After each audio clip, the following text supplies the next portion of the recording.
Gateway to Hope is a breast cancer lifeline for women who have been diagnosed with breast cancer. Here from Gateway to Hope is Executive Director Dawn Van Houten. Thank you for being here. Thank you so much for having us today. So we've got a lot to kind of cover today. Some great events coming up that Gateway to Hope's doing as fundraisers. But before we get into that, for those who aren't familiar with Gateway to Hope, what is it? Tell us about the nonprofit. So Gateway to Hope is a nonprofit. We're St. Louis based. We've been around for about 10 years. And we help women who are fighting breast cancer. There's a lot of good organizations out there that help with research and education, but we've helped them fight the disease. And we do that by helping them financially, especially when they're financially challenged. And we do that through helping them pay their insurance premiums, helping them with their everyday living expenses so they can keep going while they fight the disease. Right. I mean, I think we talk about when anyone who has known someone who has had cancer or has been diagnosed, I mean, those are the three. You have cancer. No one wants to hear that. And then the next thing, once you find out about your diagnosis, is how am I going to get treatment, especially if you're uninsured or underinsured? I know when Gateway to Hope first started, it was really about treatment at no cost. So these were women and men who had no insurance or were underinsured. Talk about how you've changed over the past 10 years. So that is how we started. So we started with a network of providers that provided their services at no cost for those breast cancer patients. And so over time, as the healthcare landscape has evolved, so have we. So we've learned that, more people can get health care than they did in the past with the Affordable Care Act. And with that, it just made sense to help people with their insurance rather than doing the services at no cost. So let's talk about, for the people hearing this at home, and they might have received a diagnosis or know someone, when and how would they sort of reach out to you, and maybe under what circumstances, if they need help financially with their premiums, but there's a whole host of other services that you provide in that sense. We encourage really anyone who has been diagnosed with breast cancer to call us because we've got a staff of very knowledgeable nurse case managers that helped women through this process every day, as well as a social worker that helps them. So even with the different treatment options and just kind of what to expect.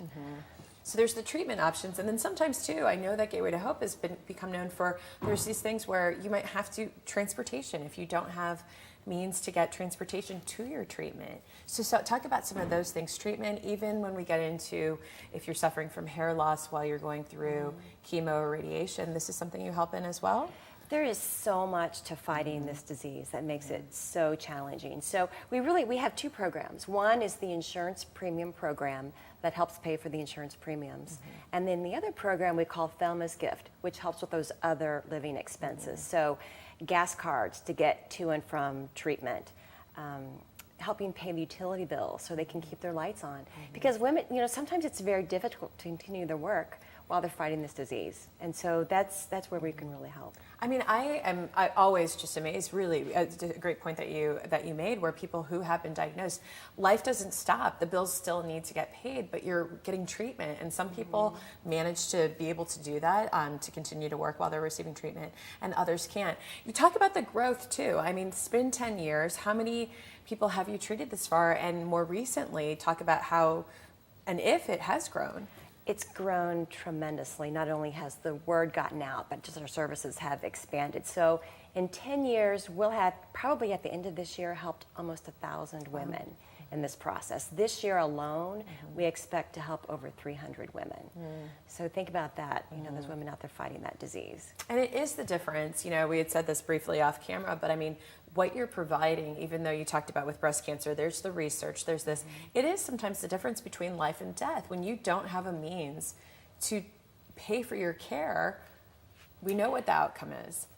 And I meet many of our patients when they come into our office for the first time, and they come from all walks of life. We had a patient who's a baggage handler for an airline. She could not do her job while she's fighting this disease. We had a teacher. I mean, we've had people that you would just be surprised. They're just in a very difficult situation, and so we really are their lifeline that helps them during that period of time till they get back on their feet and they can go back out there again. Yeah, it's really, really quite amazing because that lifeline is needed. It's Gateway to Hope, and we've got the information for you on the screen. This is really about the information on your screen that you're seeing now is about an upcoming fundraiser that we're going to talk about in our second segment. But for more information on the organization, go to gthstl.org. That's Gateway to Hope's website. But don't go anywhere because we are going to talk about this amazing charity polo match as well as the annual gala. So please stay with us on STL Live.